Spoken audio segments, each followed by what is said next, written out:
नमस्कार। आज हम समझेंगे संप्रदान कारक को। संप्रदान कारक को समझने से पहले हम यह समझते हैं कि कारक क्या होते हैं। कारक अर्थात कर्ता और क्रिया को जोड़ने वाले, यानी कि ऐसे शब्द जिनकी वजह से किसी वाक्य में कर्ता और क्रिया को जोड़ा जाए, वह कारक कहलाता है। अब कर्ता यानी कौन? कर्ता यानी वह मनुष्य या वह व्यक्ति जो किसी क्रिया को कर रहा हो। तो आइए अब हम समझते हैं संप्रदान कारक को। जिसके लिए अथवा जिस कारण से क्रिया की जाती है वह संप्रदान कहलाता है। इसको थोड़ा सा उदाहरण के द्वारा समझते हैं कि बालिका पढ़ने के लिए विद्यालय जाती है। तो यहाँ बालिका विद्यालय क्यों जाती है? क्या कारण है विद्यालय जाने का? तो इसका उत्तर होगा बालिका पढ़ने के लिए विद्यालय जाती है। तो हमने यह जाना कि जिस कारण से क्रिया की जाती है उसमें संप्रदान कारक लगता है। तो यहाँ पे पढ़ने के लिए, क्योंकि यह कारण है तो हम यहाँ पे संप्रदान कारक लगाएंगे। संप्रदान कारक में चतुर्थी विभक्ति का प्रयोग किया जाता है और जब भी इसका अनुवाद हम हिंदी में करते हैं तो इसका चिन्ह या फिर इसका जो अर्थ होता है वो होता है के लिए। तो आइए थोड़ा सा और हम इसको समझते हैं उदाहरण द्वारा।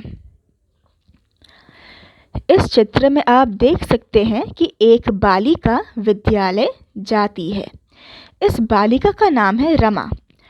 तो रमा पठनाय विद्यालयम गच्छति, यानी कि रमा पढ़ने के लिए विद्यालय जाती है। तो जिस कारण से रमा विद्यालय जा रही है उस कारण को हमने लाल रंग से अंकित कर दिया है, क्योंकि वह संप्रदान कारक का शब्द है। तो वो थोड़ा सा अलग दिखे, हमें समझ में आए, इसलिए हमने उसको लाल रंग से अंकित कर दिया है। तो आइए दूसरा उदाहरण देखते हैं। इस चित्र में आप देख पा रहे हैं कि एक बालक खेल रहा है बगीचे में। तो बालकः खेलनाय उद्याने गच्छति, अर्थात बालक खेलने के लिए बगीचे में जाता है। तो पहले वाले चित्र में पठनाय और दूसरे वाले चित्र में खेलनाय, यानी कि इन दो बच्चों के पास क्रिया को करने का कोई ना कोई कारण था।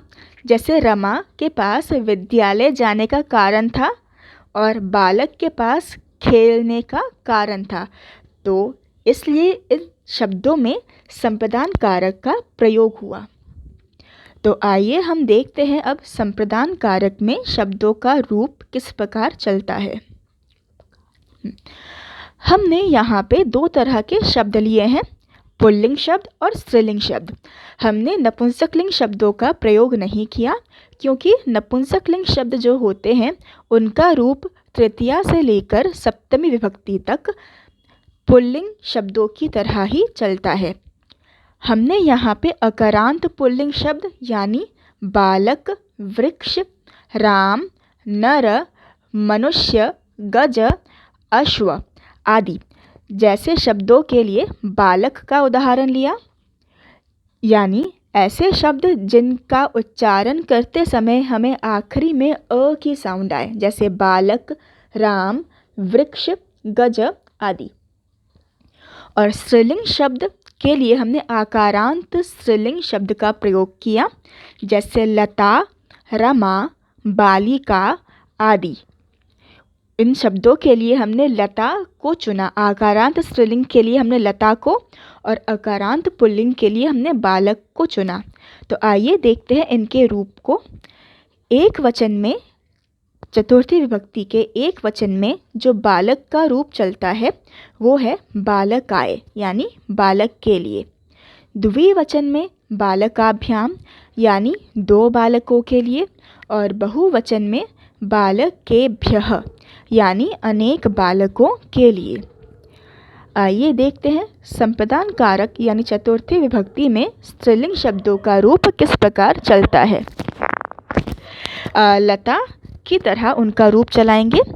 एक वचन में लतायै यानी लता के लिए, द्विवचन में लताभ्याम यानी दो लताओं के लिए, और बहुवचन में लताभ्यः यानी अनेक लताओं के लिए। तो आइए कुछ वाक्यों द्वारा हम संप्रदान कारक को और अच्छे से समझें। माता पुत्राय दुग्धम यच्छति, अर्थात माता पुत्र के लिए दूध देती है। आपको यहाँ पे इसका अर्थ थोड़ा सा अजीब लगा होगा, क्योंकि इसका अर्थ तो होना चाहिए था कि माता पुत्र को दूध देती है, लेकिन हमने यहाँ पर अर्थ लिया माता पुत्र के लिए दूध देती है। अब जहाँ पे देना ऐसी कोई क्रिया की जाए वहाँ पर हमने संप्रदान कारक का प्रयोग करना होता है।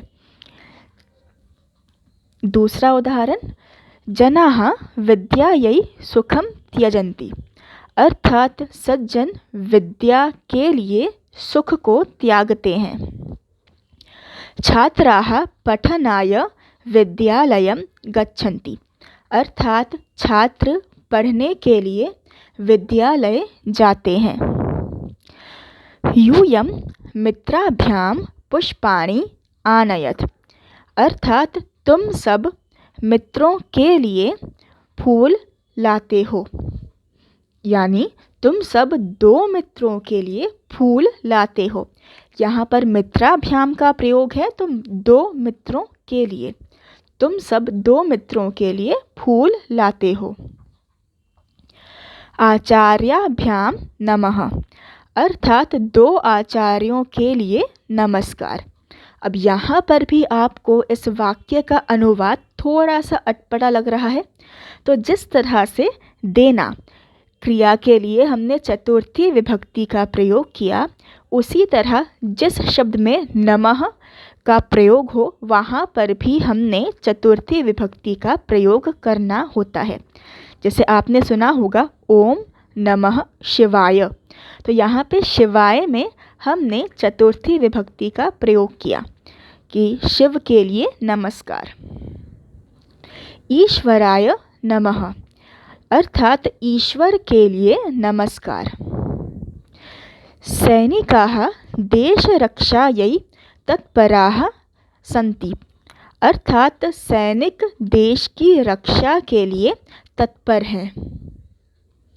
शिक्षिकाभ्यः अपि नमः, शिक्षिकाओं के लिए भी नमस्कार, अनेक शिक्षिकाओं के लिए भी नमस्कार।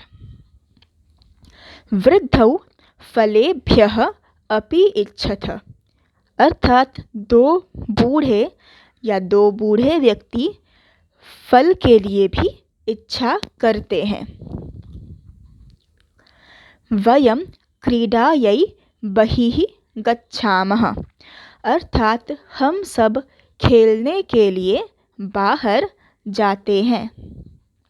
मेघाः जलाय भवन्ति, अर्थात बादल जल के लिए होते हैं।